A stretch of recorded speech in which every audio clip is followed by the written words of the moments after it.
Well, good afternoon and good morning and good evening, wherever you are in the world. And I welcome you to our next session in the series, Challenging the Status Quo, Taking Libraries into the Future. My name is Andrea Gruyter-Adams, and I'm from the Gruyter, an independent academic publisher since 1749. And today is the second series, as I said, and the series itself is a series we established to invite library and information professionals, researchers, industry experts, and experts in their field to share insights and wisdom into the latest developments, emerging trends, and best practices within the library and publishing industries. Today's session, let me do my screen. Before we start today's sessions, I've got two sessions coming up later in the year, which I would like to introduce to you. In September, we will be discussing the open access journal landscape with a view on new developments in Subscribe to Open. And later in the autumn, we will be tackling the ever-growing challenges and consequences of AI-powered tools. But today's session is called Creating a Better World, How Academic Librarians Are Tackling SDGs. And it is about the important role scholarly librarians play in driving sustainability and in achieving the sustainable development goals set by the UN in 2017. Today's panelists will discuss the SDGs specifically rely on the involvement of libraries and what actionable steps you can take to contribute to the achievements of the goals. Before we start, I have just a very quick things for you. Your video and audio is turned off as always, but please type all your questions into the chat box. There will be plenty of time. The panelists are really happy to answer your questions after their presentations. And the session will be recorded. All the recordings and the slides will be emailed to everyone after the event. Please do come and talk to me afterwards, email me with any ideas for future events or anything about this webinar today. And so now I would like to hand you over to our moderator team, Linda Bennett, the founder of Goldleaf, and Annika Bennett, a partner since 2014. And as always, I'm very grateful for Linda and Annika for their excellent work in organizing the series. And so Linda and Annika, over to you. And I'm looking forward to a very lively discussion and thank all the great panelists in advance. I'll stop share now, Linda, and then over. Thank you. Thank you very much, Andrea. So welcome from me as well, everybody who's listening. And thank you also in advance to all those people who signed up for this who are planning to watch it afterwards, because we do know a lot of people are on holiday at the moment. Sustainability is a huge subject, and it's one that nearly everybody in the Western world says that they embrace in some way or another. But when it comes to actually practically doing something about it, they probably aren't all that good. And librarians, being very practical people, have taken this by the bull by the horns, if you like, and found ways of really making it work in academic institutions and in academic libraries. And librarians, in their usual self-effacing way, have done a huge amount of work on this without necessarily publicising it very widely. So we're very fortunate to have Barbara Lice on with us today, who is one of the experts on sustainability. She has a very distinguished career, far too distinguished for me to read out all her achievements. But we're very grateful to her for leading this session. And after Barbara, we're going to be joined by Tuba Akbayturk, who is a university librarian in Turkey who runs 5 university libraries in Turkey, and Martin O'Driscoll from University College Cork Library, who has a degree in social sciences and social services administration, an MA in social services administration. Martin's going to talk about maintaining the momentum after you've introduced a sustainability project, which of course is really important. I mean, implementation and maintenance are everything. So I'm going to ask Barbara, first of all, to start. Barbara will give the keynote, and then we'll have a panel session with Tuba and Martin afterwards, and then we'll throw it open to the floor. So Barbara, welcome, and would you like to start your presentation?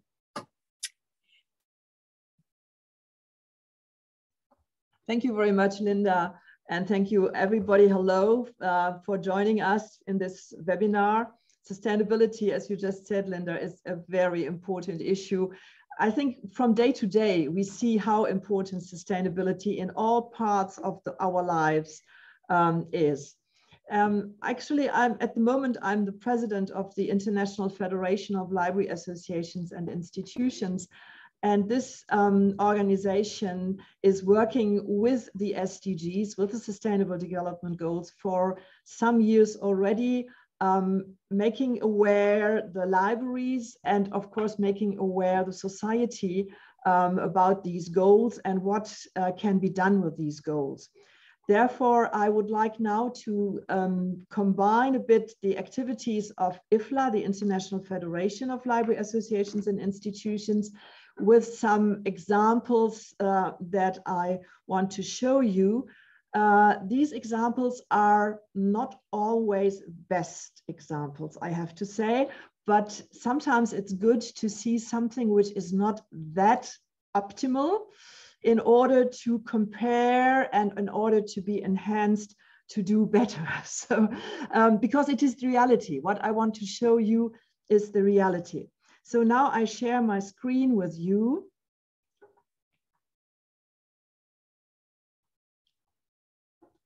Can you see my screen? Good. So IFLA and the Sustainable Development Goals. First of all, IFLA. IFLA is the global voice of libraries, and I always say the global voice for libraries, because IFLA is the leading international body that represents the interests of the libraries worldwide, and of course the users' interests. The interests of the users are, of course, our goal, the library's goal. We are not just there for ourselves, we are only there for our users, for the world to whom we serve. IFLA has core values, and these core values are based on the articles of the UN Declaration of Human Rights of 1949, especially the article number 19, but also other articles are important. And here you can see on which values IFLA is developing activities and working with the libraries. The UN Sustainable Development Goals, as I already said, is a core activity of IFLA since 2012. Why since 2012? We know that the development goals were endorsed by the United Nations in 2015, but of course there is a time before that the UN had to work on this, and IFLA almost immediately jumped into this discussion, into the development. Why did IFLA do this? Because IFLA wants to take action for libraries. And so we involved ourselves, we involved the libraries into the discussions and the negotiations over these sustainable development goals. And you see the issues that made us do this is ensure access to information, safeguard cultural heritage, and also enhance general literacy and enhance, of course, the access to information and communication. And something which is very important, for a start, that was the Lyon Declaration in August 2014. And this Lyon Declaration, though almost 10 years old, gives and describes the core of the libraries and to be aligned with the Sustainable Development Goals and the goals that are, or the mission that is behind these goals.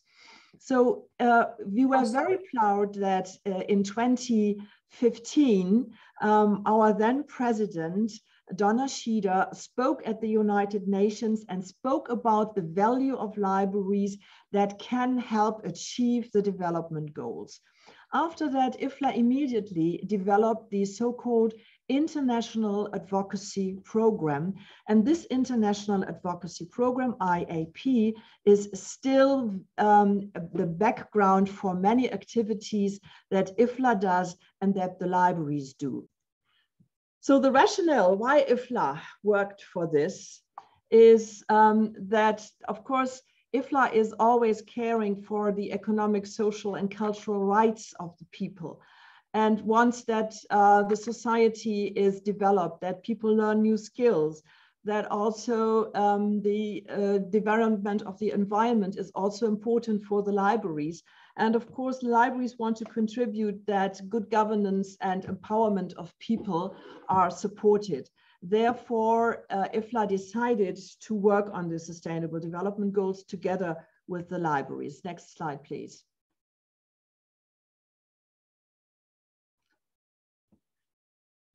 So the 17 goals have sub-goals, are different goals. So we have, one might think that the goal number 4, quality education, is a typical goal for the libraries, and the other goals are just not that important for libraries. But I want to tell you that every goal is important for the libraries, and the libraries are important for every goal, because you cannot achieve these goals without information. And since libraries are providers of information, they have the task to provide the necessary information for the people who want to achieve the goals. But there is a special goal that is related to information, and this is goal 1610. Goal number 16 is promote peaceful and inclusive societies for sustainable development, provide access to justice for all, and build effective, accountable, and inclusive institutions at all levels. This is the goal 16. 1610 is our goal, as I always say, is the library goal. It is ensure public access to information. Could you click, please? Ensure public access to information and protect fundamental freedoms in accordance with national and international agreements. Click, please. That is the library's goal. And when you are asked, why are the library, or where are the libraries in the Sustainable Development Goals? Just remember goal 1610, the fundamental freedom in accordance with national and international agreements to ensure public access to information. Next one, please. And every goal has at least one indicator. And when you look, click please, when you look at the proposed indicators for 1610, then you can see the existence and implementation of a national law and or constitutional guarantee on the right to information. And what else do libraries want to achieve? They want to realize the right to information, and they want that the right to information is there for everybody in the world. Next, please. Based on this, just a short information, IFLA has a strategy that is also very much related to the current challenges of the world. This strategy is from 19 to 24, and it has 4 strategic directions: inspire, engage, enable, and connect. Next, please. So the strategic direction number 1 is strengthen the global voice of libraries. Then 2 is inspire and enhance professional practice. 3 is connect and empower the field. And the 4th direction is optimize our organization. Next, please. And important for our topic is strategic direction number 1. That goes, we listen to and understand the priorities of the whole field and amplify the message through advocating for libraries and their values on a global and regional level. And we want to have a presence in international organizations and meetings as a valued partner. Next, please. And every strategic direction has key initiatives, and we look at number 1.1, show the power of libraries in achieving the Sustainable Development Goal. Here you can see how our work is intertwined, our strategy is intertwined with our work. Next, please. So IFLA is also issuing a newsletter, and those who are subscribed to the newsletter very, very often find information about the Sustainable Development Goals and the libraries. For instance, the current June newsletter is the environment and climate issue. Next, please. And our working groups that work professionally, they are also very active in the support of the Sustainable Development Goals. For instance, Northeast Asian libraries on the United Nations Sustainable Development Goals. There was a webinar, and you can, of course, all the webinars which are on our website through the Sustainable Development Goals are still, of course, reachable, and you can see them. Next, please. So why is IFLA hoping that the academic libraries are also becoming active with regard to the SDGs? Because academic libraries are important institutions, sometimes even a backbone of the research infrastructures in the university. And therefore, it is important that they are also participating and contributing to IFLA's work with the SDGs. Next, please. And I want to present 4 phases for the SDG engagement that academic libraries can well follow. First of all, of course, building your own awareness, that making sure that the people in the libraries, the staff of the libraries is aware of the SDGs, that they have a focused look onto their work related to the SDGs, and that they also can, well, produce and create activities, events, webinars, and blogs related to the SDGs. Next, please. The second phase is labeling and promoting. So that means to label the activities that you have. Look at them and find out, do they fit to the SDGs? And I'm sure you will find a lot of your activities you are doing already that are compliant with one or the other SDG. And of course, it is also important that you use posters, displays, and also within your institutions, show that you are supporting the SDGs through different material, through different action.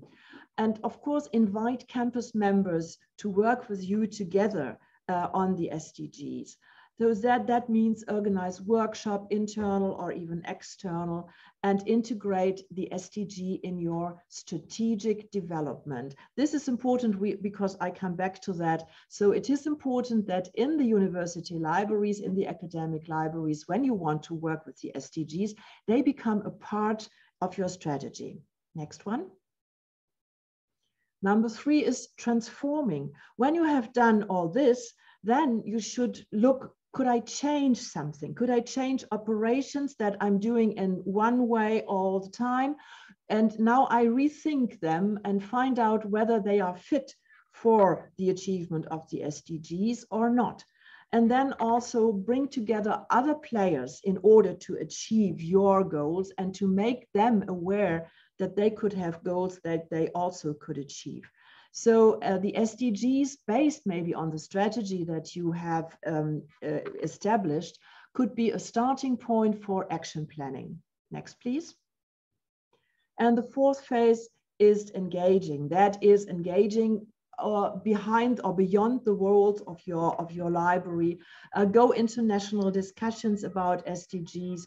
Try to ensure and shape others who are important for your library's work, but who are not very aware of the SDGs, and getting involved in other activities that are done by other parties with regards to the SDGs.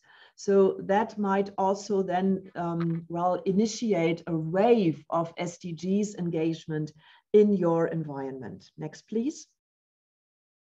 So let's have a look of some examples and some examples that are not examples.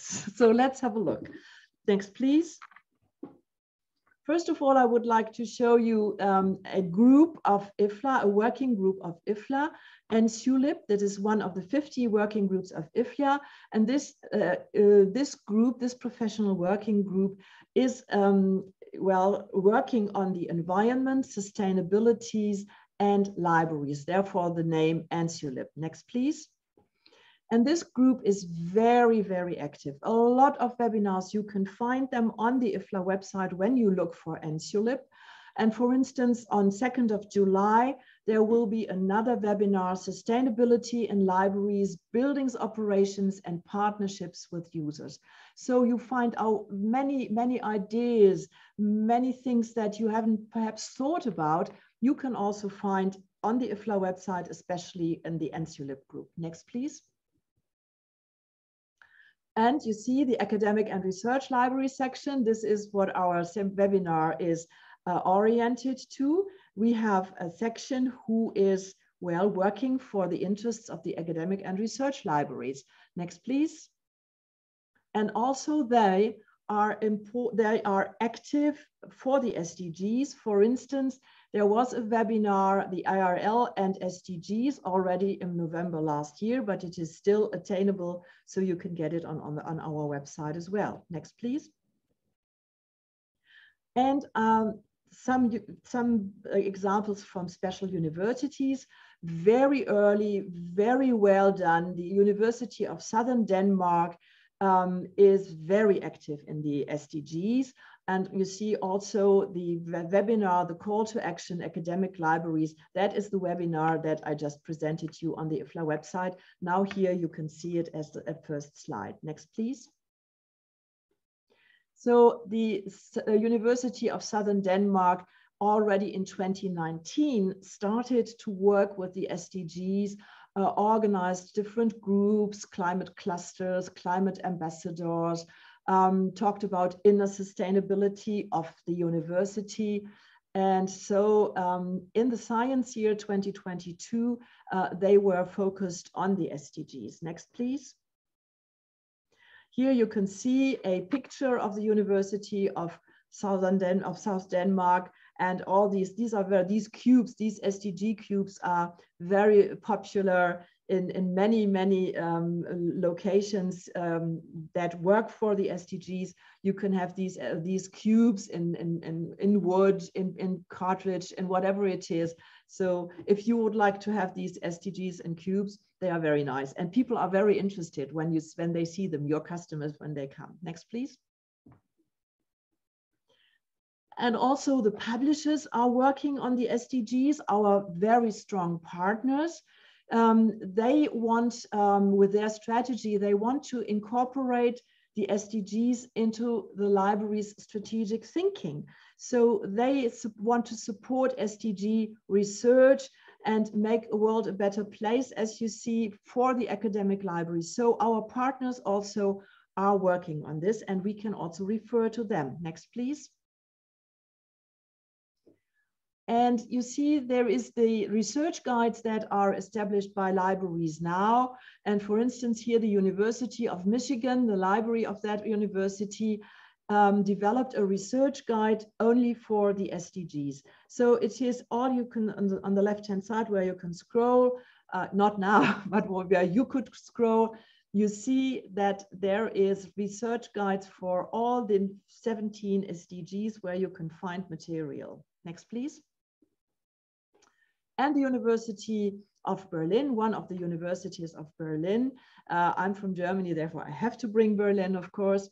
There is a woman who is so active in this, and she engages the whole university library and also the university, Jeanette Wagner. Next, please. Already in 2020, she did a workshop with several workshops already in the university. She developed strategies for the university, and she was one of the main founders of Libraries for Future. That is something which is academic libraries that should work for the SDGs. So it is, next please, it is a network that is very well, it is not developed well now, but we need members for this, and perhaps some of you are interested to do this. Just some examples from the Berlin University. So they work with school kids already. There you can again see the cubes. They talk with booksellers and publishers that, for instance, there should be a climate neutral delivery to the library when the physical books come in. They have special baskets instead of plastic bags. And so they have different ways how they internally work on the SDGs. Next, please. And of course, they try to create a sustainable ecosystems around the library, a certain way of book packaging. They look about the water they work, and so on and so on. And they have a commitment with book suppliers, with booksellers on sustainability. Next, please. And you see cycling in the library. It is not cycling, but is creating power by cycling, or a book throne made of old books, or the sustainable tour that the library is organizing for their customers or just the audience. Next, please. And here you can see Libraries for Future, in German, Netzwerk Grüne Bibliothek. Next, please. This is their website, Libraries for Future. It is in English. Some of it is in English, not all of it, but you can join it. You can also join a memorandum and sign a memorandum that you think that especially academic libraries should work for future through the Sustainable Development Goals. And you can also click, if you are in that Libraries for Future website, you can also click onto a short campaign film. What's that all about? Next, please. Here they are the principles that you can join when you sign in. Libraries are actors in climate protection. Everyone can and must act. Libraries are multipliers. Libraries strengthen social cohesion, and politics is challenged. So that is the principles that you can sign in if you go to their website. Next, please. And now let's have a look into the USA.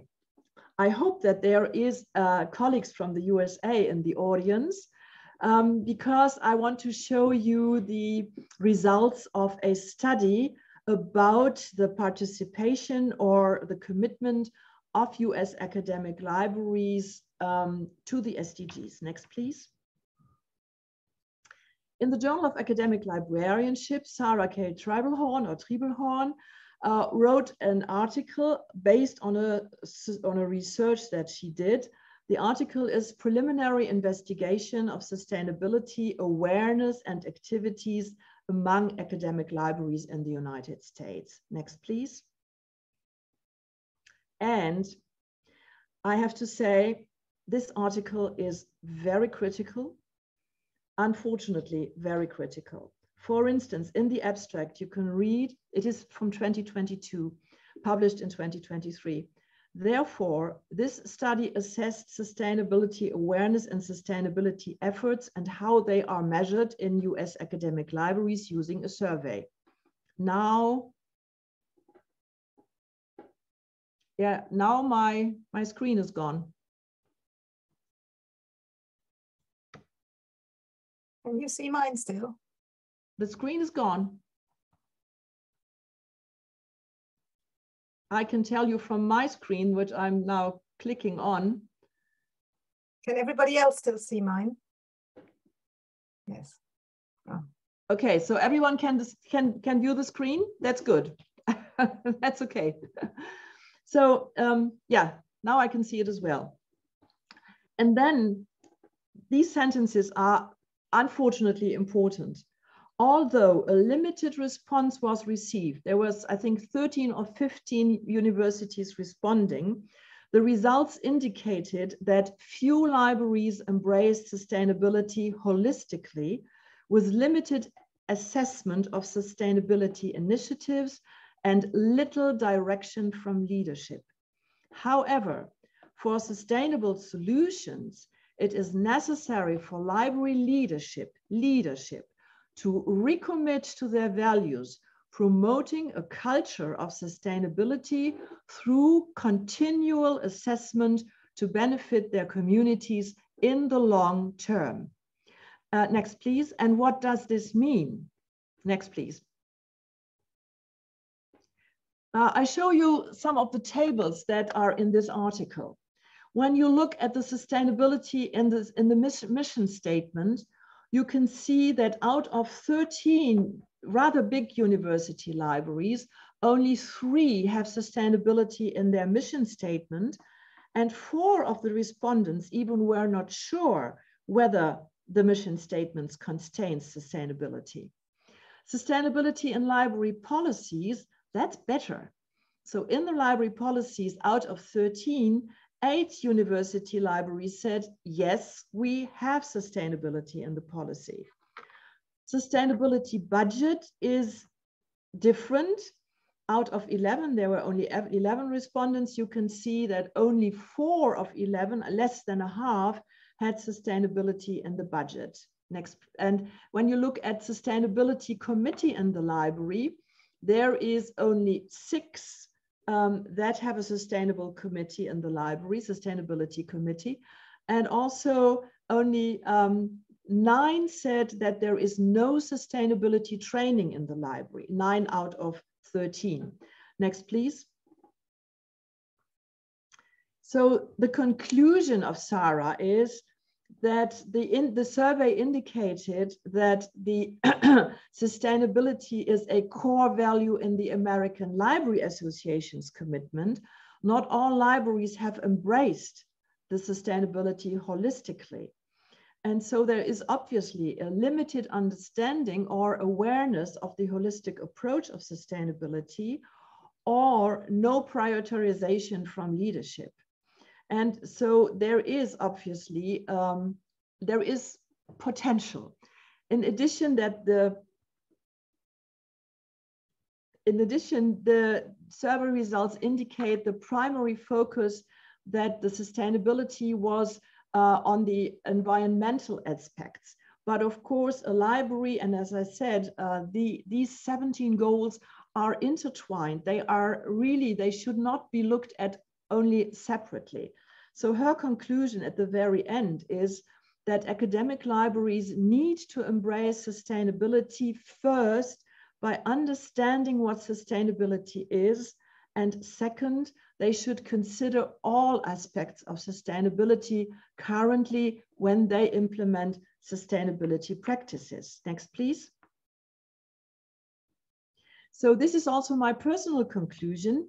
There is great potential in the US academic libraries to drive progress on the UN SDGs, and I hope that there is this, this motivation coming up, because the public libraries are working on it in the US.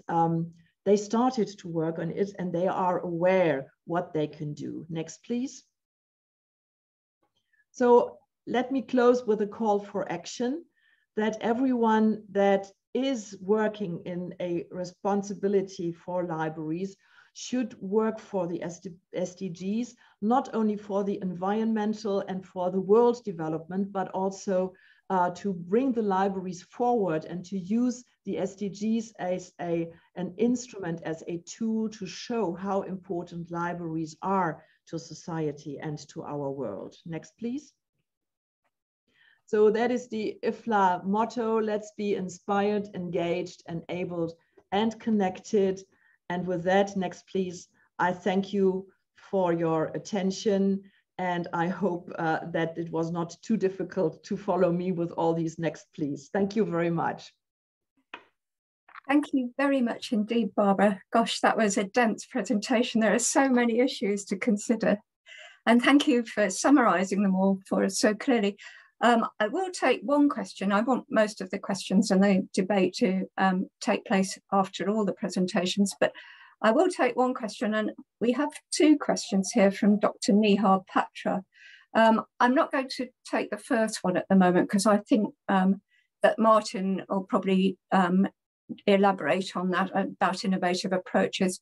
But the second one, Dr. Patra, hello. Dihar. I do know Dr. Patra. He's based in India, and obviously India has its own sustainability problems and also its own financial problems. Are there any organisations and sponsor bodies that support libraries throughout the world in their efforts to promote and contribute to sustainability? When you mean sponsorship with giving money? I think so, yes. That's the problem. Of course, you can always try to develop projects that are related to the Sustainable Development Goals and try to find locally money. I think to find more on a national or international level money for this, for your specific Sustainable Development Goals projects, that is difficult. What IFLA is doing, IFLA is supporting the advocacy measures, the advocacy that you can do, and then perhaps through advocacy can find sponsorship. So I think the most important thing, and therefore actually you need not much money, if at all, is to show to your ecosystem where you are in that your library is an important actor in the development of the Sustainable Development Goals. So the information issue, as I said, no achievement of the Sustainable Development Goal without information, but also what you are already doing in the library that supports and also contributes to the achievement of the Sustainable Development Goals.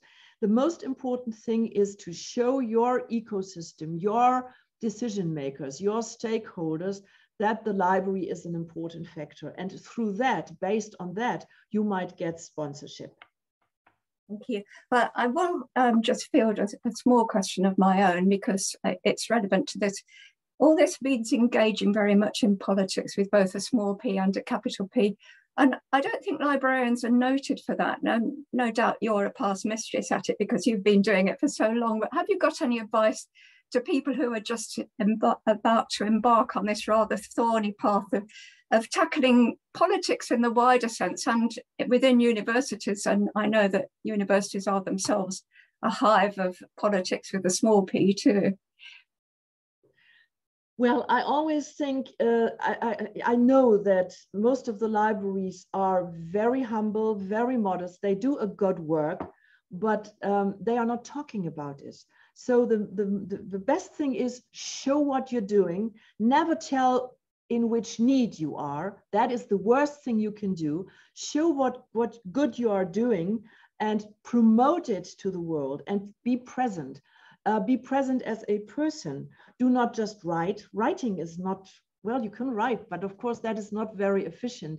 You should be, when you are in a responsible position in the library, you should be the person who is the library and get out and speak out and say, here I am with me, here is the whole library, and the library is doing good for this and this and this.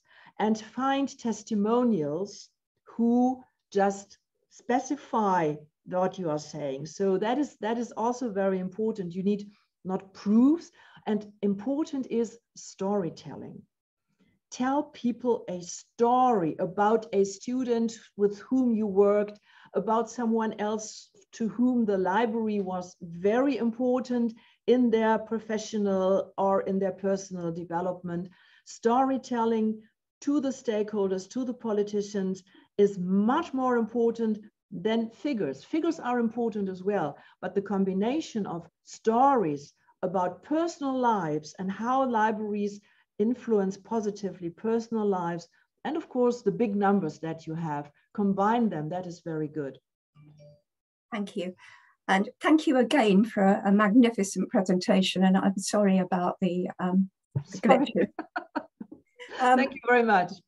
I'm going to ask Tuba now. We're very fortunate in having as our two panelists, two people who come from the very east and the very west of Europe. And I was saying to them yesterday when they joined a test call, also not the usual suspects in terms of the countries that they belong to. So they're not from the countries that usually feature in such webinars. And we're very, very grateful to them for giving us a different perspective. And Tuba has In fact, she's designed her presentation to follow on from Barbara's, because I believe she's presented with Barbara before. So, Tuba, would you like to We know each other very well. Yes, very good to see you, Barbara. Yes, And, very good to see you. She was in May, she was in Germany at our Congress as well. Yes, that's true. So, dear Linda, thank you very much for this kind invitation. This is really great to be part of this organization, of this event, and share the platform with Barbara and Martin. And I also have to thank Barbara for this great presentation, because this provides a perfect base for me to continue from where she actually left.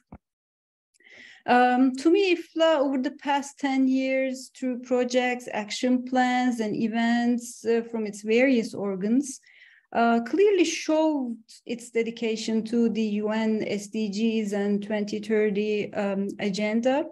And although all wheels cannot be set in motion at the same time all around the world, well, sooner or later, a common understanding about the role of libraries, I believe, starts to flourish.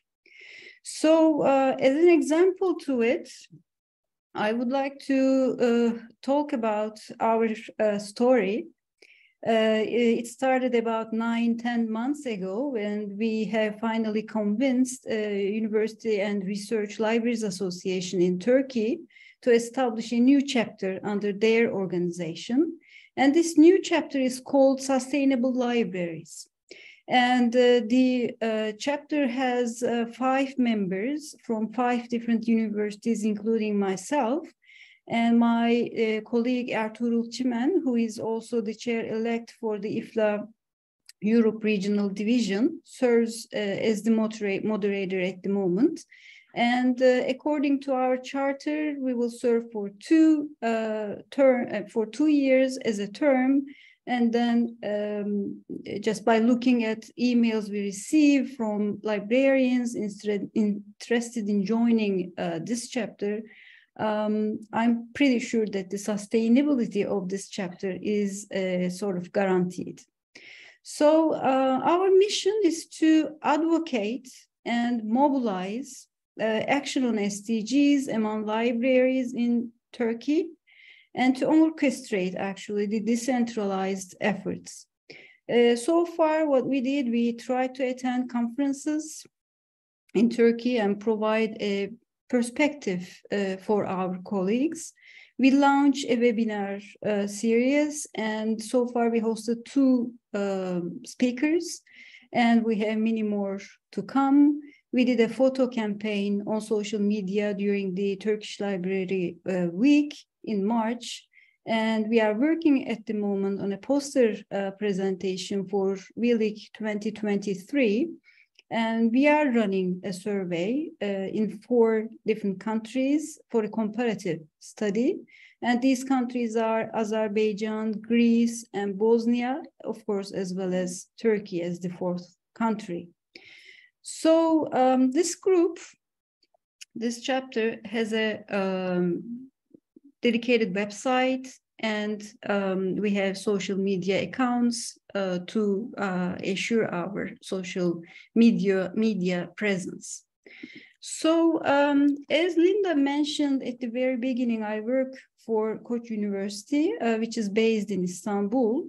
And as a very recent initiative, the university launched a website to showcase the university's efforts about sustainability.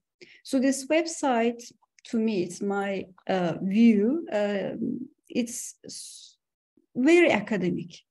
And it aims bringing together, mostly the courses taught on campus, research outputs related to the sustainability. And it is a wonderful start, a wonderful attempt, but shows the lack of recognition of libraries as a partner. I think we definitely have a, learning curve to climb. I'm saying this because the libraries at Koç University take sustainability very seriously, and we established a committee to show our commitment and to organize long and short term plans for our services. If I'm asked to determine, which phase we are at, according to Barbara's 4-phase systems for academic libraries, I think we are somewhere between 2 and 3, meaning, somewhere between labeling and transforming. And the most impactful activity we organized so far is about book swapping, more specifically about textbook swapping. The medium of education in my university is in English, and we have to import textbooks. And every year, these textbooks are becoming more and more expensive due to the currency fluctuations in the country.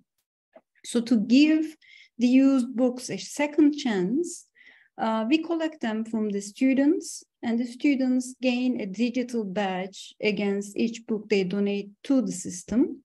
And these badges will give them some sort of a priority when we reopen the system for selection in fall, and they will be selecting books from what we collected from them, actually.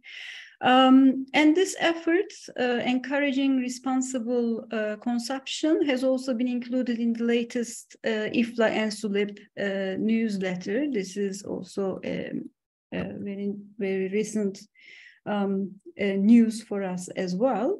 And as we are on our way to a greener library system, we support open access in every way possible. We prioritize electronic book purchase, and we have to revisit, actually, our acquisition policy to accommodate this prioritization. And then for quite some time, we replace copiers with scanners, and we are given tote bags when necessary, rather than plastic bags.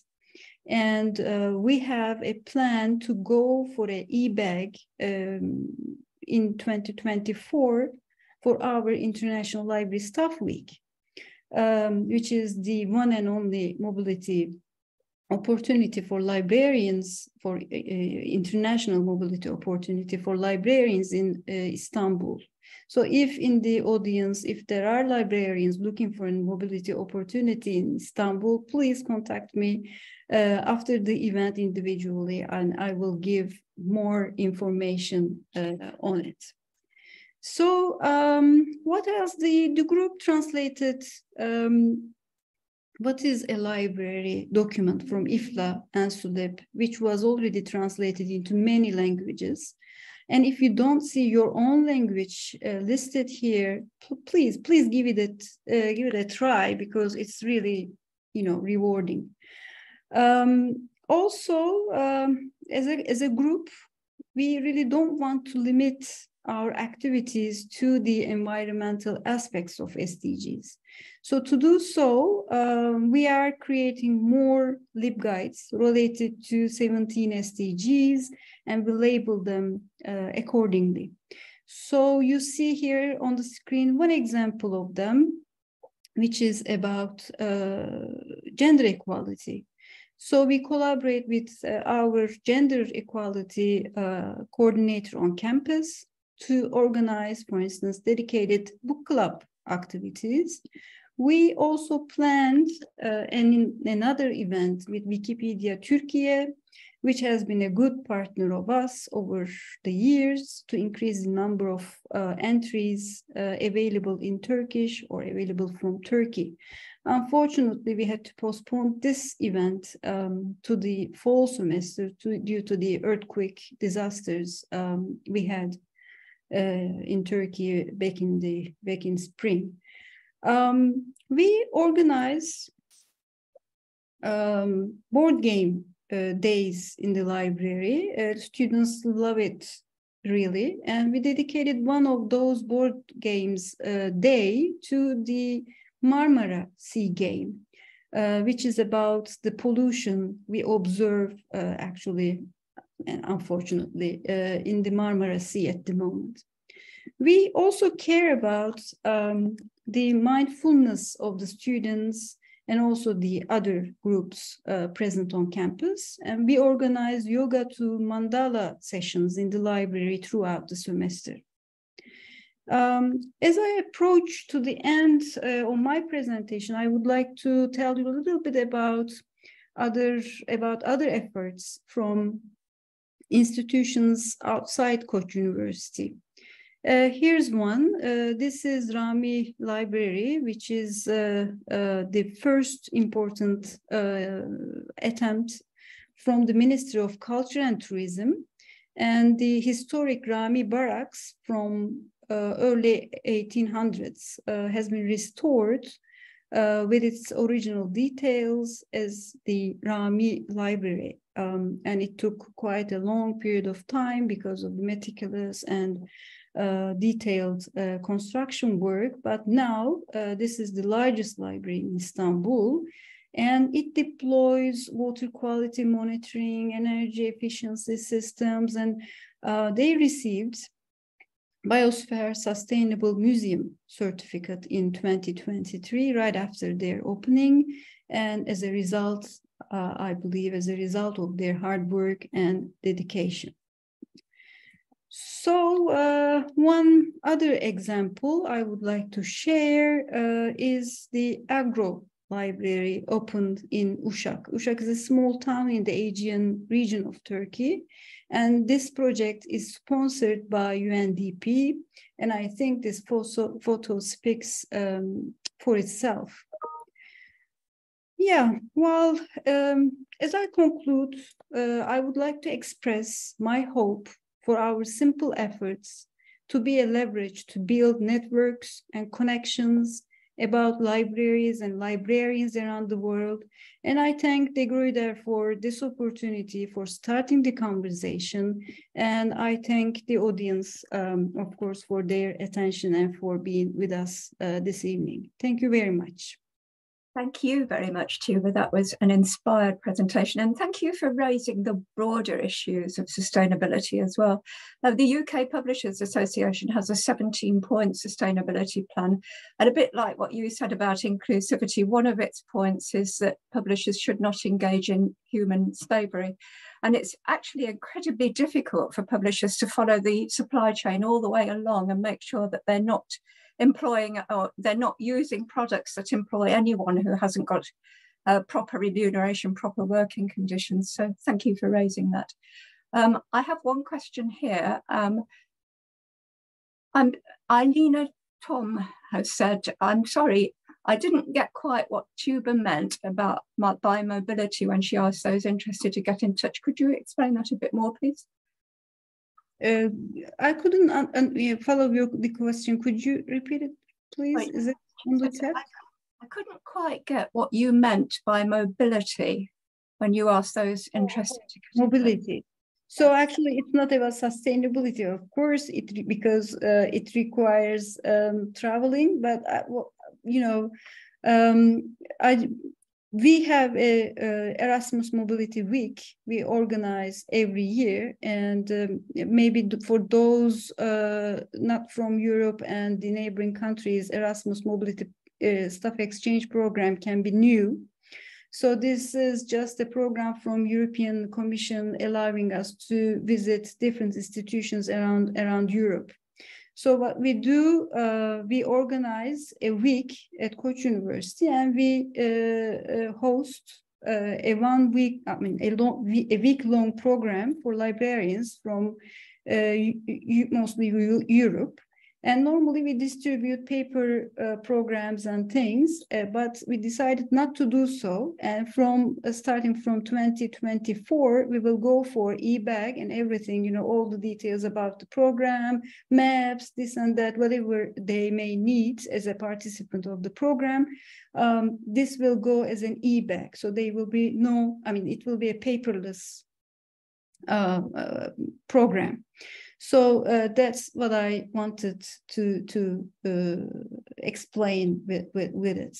And it may be a little bit of promotion, of course, but if there are interested librarians coming to Istanbul for an exchange program, we are very happy to host them, of course.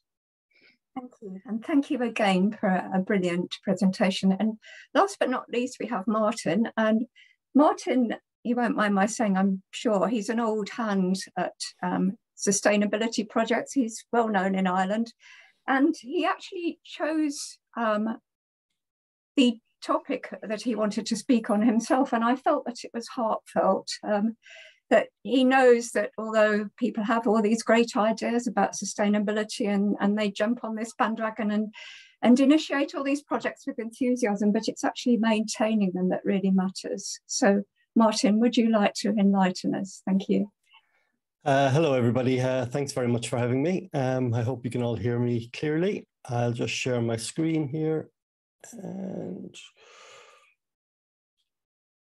everyone see this clearly? Everything okay? Yes, thank you. Okay, so my talk this evening or this afternoon is sustainability maintaining momentum. We've had some successes in UCC Library. And we've got to a stage now where we're going, okay, how do we keep this going and take it further? So this is kind of a little bit of a journey that we took in our sustainability journey. I'll be talking mainly around the environmental sustainability goals. That doesn't mean that we don't engage with the other ones. There's lots of other people working on various other ones, and some of them have been embedded kind of into the university culture for quite a few years anyway, where, for instance, we're a sanctuary university, which would tie in. We've worked a lot with access groups and minority groups. Okay, you can click on to the next one there. So this slide now, if you want to click, it'll start filling it in there for you, is just to kind of show the work environment I work in. So in a way, we've been very lucky. UCC has been working on sustainability since 2010, when, well, actually before that, but we won our first green flag in 2010. So, you know, we've been at this a long time. And the initial green flag initiative was started by students. It was very much a ground up initiative and movement where students approached the university management and went, why aren't we doing anything about climate change?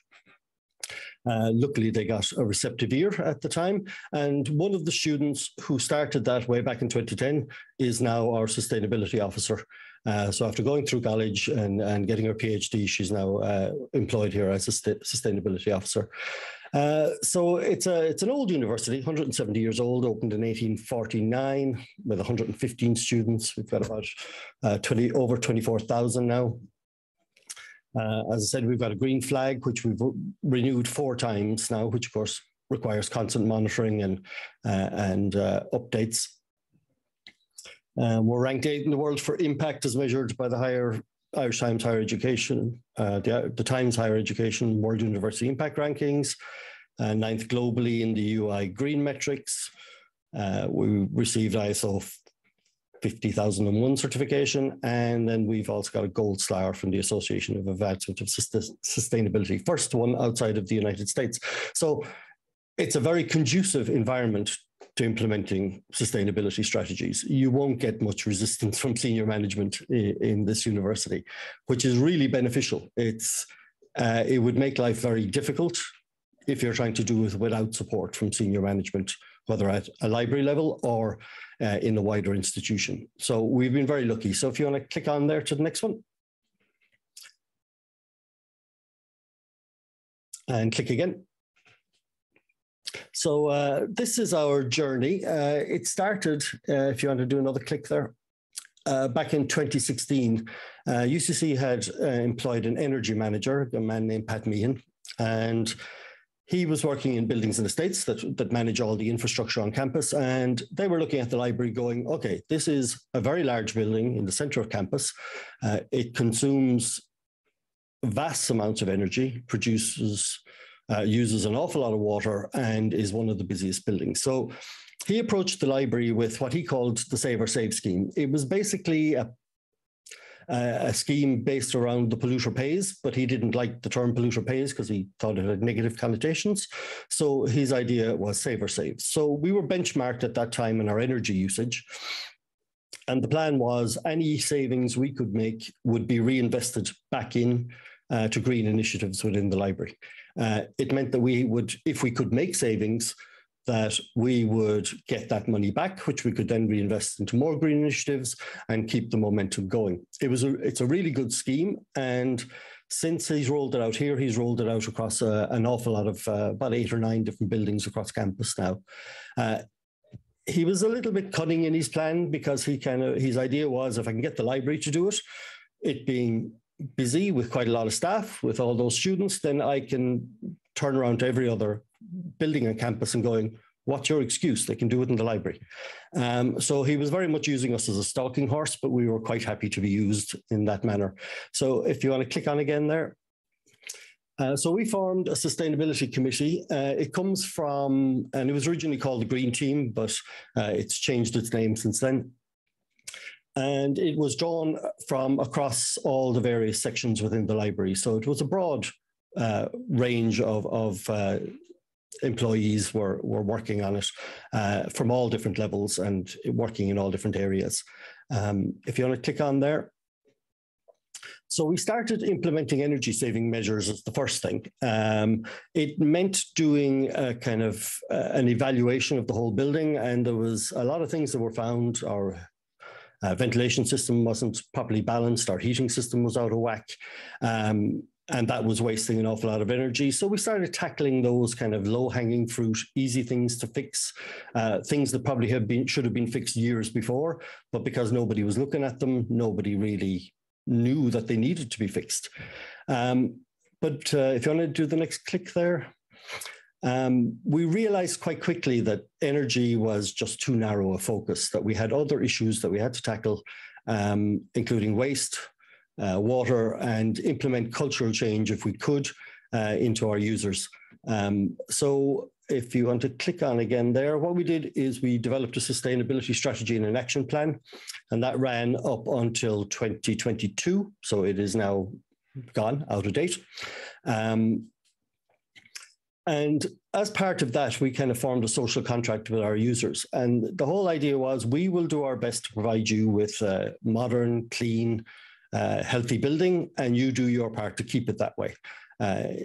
Very much based around, if you bring it in, you take it out. So any waste you generate is your issue. You're the one who's generated it, and it's your responsibility to take care of it. And that spread not just to our users, but also to staff within the library. So if you just want to do another click there. So then we started implementing that plan. Very much it was kind of a campaign, a social media campaign, using our digital signage, having workshops, having pop-up stands, and a lot of graphics and signage around the building to let people know exactly what was going on and why it was going on. So if you want to click on to the next slide there and click again. So every step counts. This is going to be kind of a little bit of a theme. Steps is our latest thing. So if you just click again, so the first thing was energy. So that involved maintenance of the building, which hadn't been done. Anything that needed to be fixed, like lights, were all replaced by energy saving ones. As you're probably aware, we're in Ireland, Northern Europe, very windy island in the middle of the Atlantic Ocean, and our architects in their wisdom put our front door facing north. So we had to implement an air curtain to try and reduce the amount of freezing cold wind blowing in through the building. And it worked a certain amount. And then simple things like turning off lights during the summer when we don't need them. If during our quiet period, which we're in now, we lock off rooms that aren't necessarily being used. And then it's anything that needs to be replaced gets replaced with something that's as sustainable as possible. So it's ongoing improvements to the building all the time. So if you want to click again there, waste then was our biggest issue. We had 167 bins in our building in just the public spaces. And then there was all the bins in all the offices. So we did a kind of a radical move. We got rid of them all. every single one of them, out of the offices, out of off the floors. And we just put in 2 large recycling stations on the ground floor, because as with most libraries, we've got one entrance, one exit. So you just come in and out the same way all the time. You're always passing a recycling station, no excuse for you not to bring it with you, and just put it in the recycling bin. And that then had a dramatic improvement in our recycling rates, because everything was getting contaminated. When you've got 167 bins, everything gets thrown into everything. So our recycling rate increased by 700%, but that was from a really low bar. We were doing no recycling. We were pretty bad. We banned single-use cups. We used to really allow cups, food or drink into the library anyway, but it was a losing battle. We just weren't getting anywhere. Anyone who's ever been to Ireland, everyone's got a disposable cup in their hands at all times. It's something we've embraced with gusto. And we were just having constant battles with our students to try and stop them from bringing in single-use cups. So we allowed in travel mugs. We kind of said, okay, this isn't going to work anymore. We'll allow travel mugs in, but we were then really strict on single-use cups. They just were not allowed into the building at all, and you would get turned away at the door with one. And then the other thing was the staff embraced paperless offices, so none of us have bins in our offices, which does make you think about how much you're printing, because you know, if you have to recycle all that paper going downstairs all the time, you're not going to do it. And then the other thing we did was upgraded our water stations. We always had them, but they weren't very well signed, and they weren't very clear where they were. So we put in newer ones and increased the signage. And again, a huge uptake on that. So if you want to click again, water then was, again, none of our taps were auto stop taps. It's, you know, the simple things you wouldn't even think of. It was until we looked at these things that we realized what we were wasting unnecessarily just by having to take simple steps. The water stations, and then along with that, we had a bring your own bottle campaign. And now the Buildings and Estates Office monitor our water usage constantly, and they can tell with the retrofit they did if there's any leaks or if a tap isn't working properly. So we're constantly monitoring our energy and our water usage in real time. So we know all the time if there's a problem. And if you want to click on to the last one there.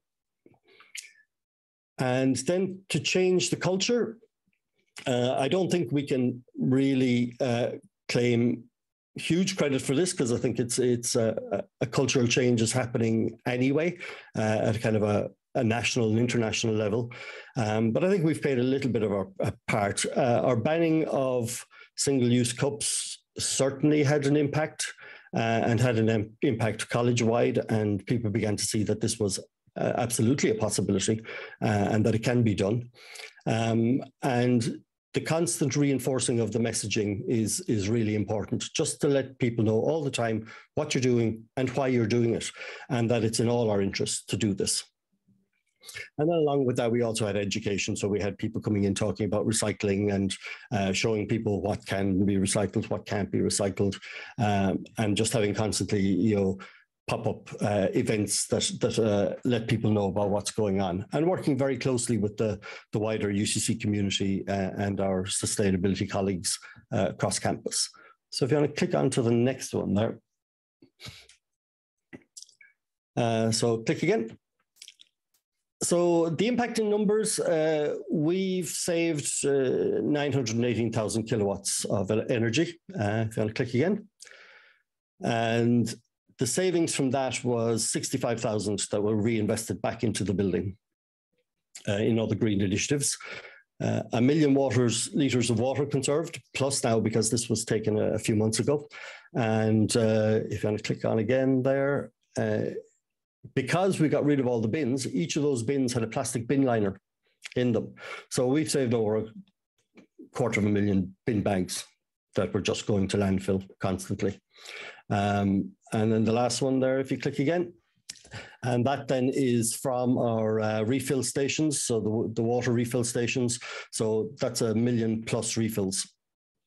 And each one of those is a half-litre bottle. So that's a lot of plastic bottles that have not gone to landfill. So if you want to click on again. So we're now in a situation where we've achieved certain, goals that we set for ourselves. The building is certainly cleaner. Our recycling rates are way up. Unfortunately, our energy usage has gone up, and that's in part due to COVID. Now, I know we're all sick of COVID being blamed for things, but in this case, it actually highlighted some major issues with the building. One is that our ventilation system can't be used anymore the way it was intended, because it's a system that mixes the warm air leaving the building with the cold air coming into the building at a ratio of 25% to 75%, just to warm up the air a little bit, to drop down the heating costs. But you can't have mixed air anymore. That COVID actually showed us that, that is not a healthy environment. So our that system is not fit for purpose anymore.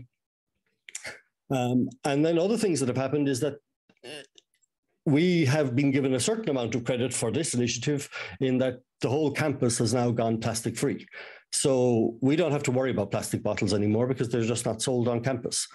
We don't have a problem with disposable cups anymore because there are no disposable cups. So that has, had a huge impact, and it's kind of taken some of the pressure off us, in that, these are things that we don't have to concern ourselves with anymore. Another development, and it's only a one in fairly recent years, is disposable vapes. They have become the bane of our lives. They're used all over the place. They're everywhere. And each one of those has a 500 milliamp lithium-ion battery in it. The waste from them is colossal. And it's very depressing to see. Our Prime Minister, Taoiseach, calls it the cigarette company's revenge. And he's not far wrong. They are an appalling addition to our environmental landscape. They're just should be banned, and hopefully they will be banned in this country anyway soon.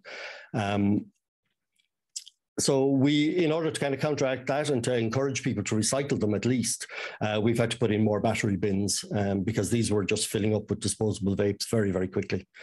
Another thing, of course, that the plastic bottle ban, or the plastic ban, has is now we have a aluminium can problem. This is actually a picture from the repeat exams last year, which isn't even our busiest period. And that was the state of the bins. They are just overflowing with cans. Monster owes us a lot. So we have to come up with a solution to this. And the government in this country has just introduced a deposit scheme where you can return them through machines and get a deposit back. So we're hoping that those will come on campus, because students will love to get some money back, and those cans might just disappear. And another thing that we introduced recently was aeroponic towers into the library. So now we grow food within the library. And then we have market days during harvest, where we give away the food for free to students. It's been relatively successful. We're going to keep it on and see how it goes. But I think it's good for students to see food being grown, on campus. We already have beehives on campus, so why not add gardens to it that people can eat from as well. If you want to click on there to the next slide, click again. So that was a quote I just came across by Arthur Ashe, tennis player, and it's pretty good advice. Start where you are, use what you have, and do what you can. So, we work in a pretty conducive environment. Not all of you will. Some of you will have real struggles to try and implement any kind of sustainability strategies. And, just do what you can. Little steps. If we all take them, we can move things forward. So one of our first next steps is we have to write a new sustainability strategy. UCC has just launched a sustainability strategy, or its new overall strategic plan, and it's got 5 goals in it, and one of those goals tackles our place and environment. So UCC is very much pushing sustainability to be incorporated at all levels across the campus, into teaching and learning, into research, but also into how everything is done, whether it's procurement, whether it's conferencing, transport, And they've just launched 2 days ago the college sustainability strategy, and decarbonising the energy of the whole campus is high on the priorities. So it's a good time for us now to write our sustainability strategy to tie in with both the UCC strategy and the new climate change strategy that they've implemented. If you want to click on there to the next one. And this is where we've hit a bit of a problem, in that we've hit a lot of the low-hanging fruit. It's kind of maintaining it, which isn't terribly difficult because we've instilled the culture into our users, and it's just kind of keeping that going. But COVID has shown, and with our HVAC system, but also our energy use and how it's generated, is that we really need to decarbonize our energy load. That'll mean solar panels, it'll mean renewables of some description, but that requires huge capital investment. And that is kind of outside of what we can do as a library. That will have to come either from a state level or from the college itself, the whole university, out of that budget. And there are plans afoot to do that, but it's not something that we have any control over, and we will be delighted when it does happen, but it's kind of outside of it. And if you want to click on again there. So which ties into that is capital investment in the building. Half of our building was built in 2007, the other half was built in 1984. It's 40 years old now, and it's had really no investment in it.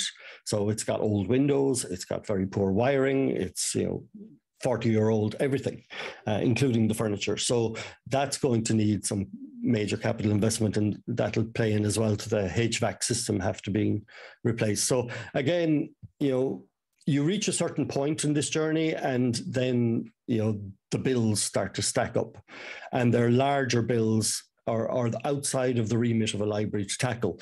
They're kind of more wider issues, whether it's your wider locality or national or international issues, and we can do our bit by highlighting them and pushing for them. But really, until we get the finances, there isn't much we can do to move it on at a bigger scale to actually make some really substantial savings and make this building sustainable into the future. We're doing what we can with things like making the building as smart as we can and continuing our retrofitting, but it's tinkering around the edges of something that is much, much larger that we'll have to do. And this is probably true of an awful lot of buildings around the world that will need some major investment. And that's why it'll have to come from national or international funding. And if you want to click again. So one thing we are doing now is with our new strategy that we'll be writing is we're refocusing our messaging and drawing attention to the costs of everything, whether it's fashion, because obviously we have quite a young student population in a university, so they are the biggest consumers of fast fashion, so we're going to draw attention to that.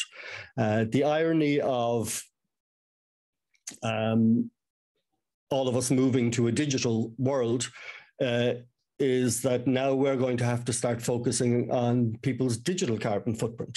We're very aware of it in this country because we have quite a lot of data farms that are processing all this data. Last year, they used 1/5 of the energy generated in this country. So we're very aware now, and I'm sure any country that has data farms are very aware that this is not cost neutral. This has an environmental impact. Every email we send, every meme, every blurry photo that we save on Google Photos, all has an environmental impact. Now, it's better than other ones and other methods of doing things, but it's not neutral. It's not free. And that we just have to be aware of it and draw attention to it, not keeping multiple copies of drafts of documents, clearing things out. There are, again, bigger issues, but we can do a little bit, and it's just to draw attention to it and to let people know that these things all have impacts, and then to keep all the rest of our messaging going as well. So our new campaign is going to be Leave Smaller Footprints, and it's not just your carbon footprint, but it's your waste footprint, your water usage footprint, your transport footprint, and just always to be aware, can we do this better? Can we make small changes and leave smaller footprints. And if we all do that, we might get somewhere, because time is running out. We really don't have much time to deal with this anymore. It's getting to beyond crisis point at this stage. And unless we all stand up, things aren't really going to look very well in the future. So that's mine. I hope it was helpful to some. It was hugely helpful, and thank you very much for the technological virtuosity of it as well, Martin. I'm sorry that you couldn't do it yourself, but it was a very entertaining presentation indeed. I do have one question from you from a participant, well, two actually. One is, have you got any kind of penalties for people who don't observe sustainability? No, we've moved away from penalties altogether. We don't really do. We don't do fines on books really either anymore.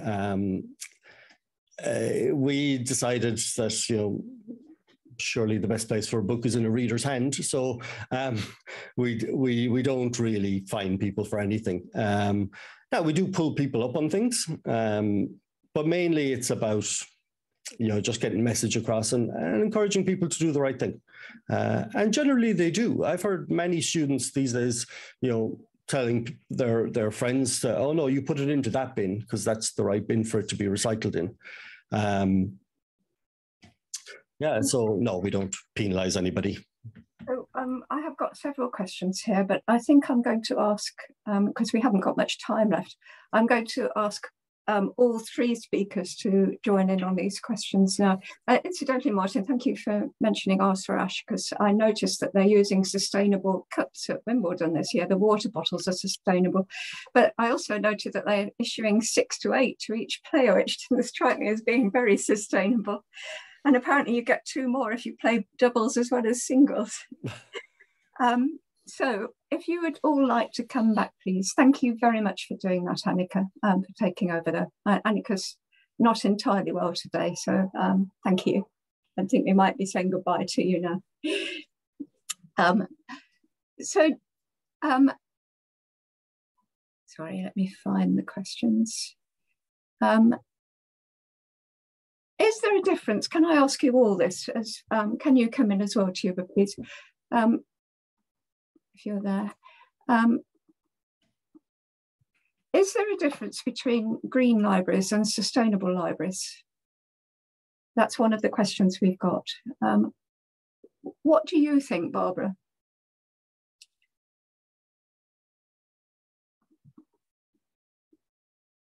I think a green library is just a library that is looking for environmental development, that is looking for impact in their activities, in their actions onto the environment. I mean the real environment. A sustainable library is much more. A sustainable library surely is a green library, but additionally, a sustainable library looks also onto other items, like, for instance, gender equality. This is one other thing. The sustainable library also looks onto their role in the urban environment where they are. Not, I mean, the climate environment or the climate influential environment, but so a sustainable library looks onto more of these goals than just the environment and climate change.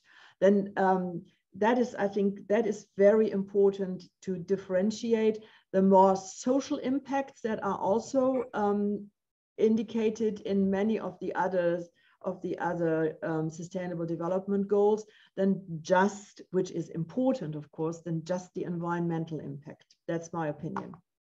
Thank you. And Martin and Tuba, have you costed paper book transactions and e-book transits to and from the campus? I should add that this is a very knotty problem because the publishers, various publishers, have costed the difference between paper books and ebooks to the environment, and they aren't as great as you might imagine, actually. Ebooks are actually quite damaging to the environment as well as paper books. But have you done any costings like that? Tuba, can I start with you? before answering this last question, can I make an addition to Barbara's comments about green libraries and sustainability, if possible? Even for the workforce, sometimes, you know, we are thinking about the 7 SDGs, but for instance, even the sustainability of the workforce is part of a sustainable library. I mean, part of the definition we should agree on, you know, sustainable libraries, because the workforce sometimes, you know, people are retiring, and how to replace them, how to keep the talent, you know, up to date. So these are even part of the sustainability issues, I believe, when it comes to a library. So I just wanted to add this as a factor to consider, you know, about sustainable libraries. Cost, no, really. I haven't done any analysis, or I haven't come across with any specific analysis about it. We only do, budgeting things that we usually do for our own purposes, but this doesn't give a global, this won't give a global view, you know, to answer your question. I'm sorry, no. Thank you. And Martin, Martin, you seem to have done quite a lot of measurement in various ways, but is that more or less based on inputs and outputs? Yeah, well, our energy is constantly monitored and our water is constantly monitored now. And then for waste, we kind of just do regular audits of it just to make sure that we're staying on track and what kind of contamination of it is. As for ebooks and the costings of that, or no, I don't think we've done anything like that. What we did do is we replaced our van, which we use to collect books. We've got an off-site storage facility, and when our diesel van was up for replacement, we replaced it with an electric van,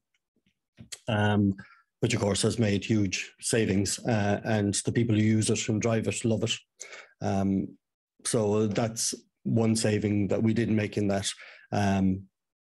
But it's only about a 10-minute drive away anyway. It's not very far. It's not like being shipped around the world or anything. So no, is the short answer. We haven't done any costings. And this may be far too technical a question for everybody, but how are you going to address the aluminium problem? Martin, I'll start with you since you're there at the moment. Well, aluminium is amazing. It's 100% recyclable indefinitely. You know, so the thing that drives me nuts is seeing aluminium cans in general waste and going to landfill. As long as we can recycle them, I'm happy, because it saves about 60% of the energy in recycling a can as making one from raw aluminium.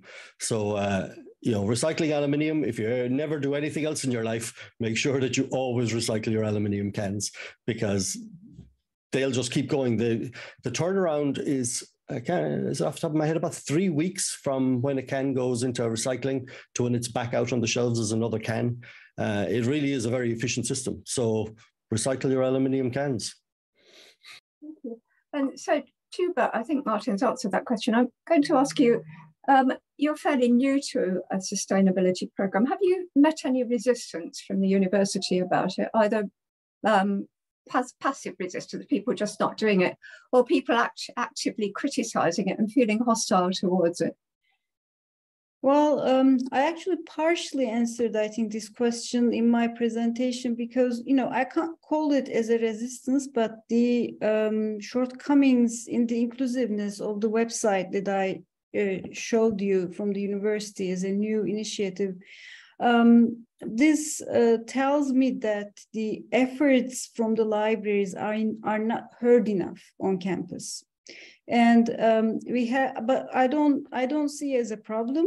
I rather see it as a window of opportunity, because this means there is a window of opportunity for us to promote libraries as a partner in this area, in this business. So, and I already started the conversation with the task force responsible of this website, and we will see where it will take us from there. But otherwise, I mean, no big resistance or opposition from any party on campus. Thank you. Well, we haven't had very much time for questions, but I'm afraid we are going to have to stop now because we have overrun, and I know a lot of people who are attending have got other things to go to. But thank you all so much. It was a really entertaining and informative and I think seminal group of presentations as well. So on behalf of everybody who joined and our colleagues at Gruyter, I'd like to thank you. And Andrea, would you like to come back in and add your thanks? Yes, I would. And I would like to show you just one very quick slide before we go. First of all, I mean, absolutely wonderful presentations. Thank you, Barbara, Martin and Tuba. Absolutely mind-blowing afternoon. And certainly lots of food for thought here. If you can't wait for the recording, which I will send around in the next couple of days, and the slide deck and all sorts of material from our fantastic speakers, there is a new interview we were delighted to have done with Barbara recently, where she goes a little bit more in depth about the SDGs and how you as librarians can help, and also the importance of advocating. So do have a look, have a cup of coffee, and read that interview as well on the Gruyter Conversations. But otherwise, I wish you all a wonderful afternoon. Thank you for joining us and taking your time and discussing this important topic. And let's keep it going and discuss. And maybe in the next webinar, we go into more different type of the goals. So yes, thank you and goodbye, and have a lovely rest of the day. Bye-bye. Thank you, everyone.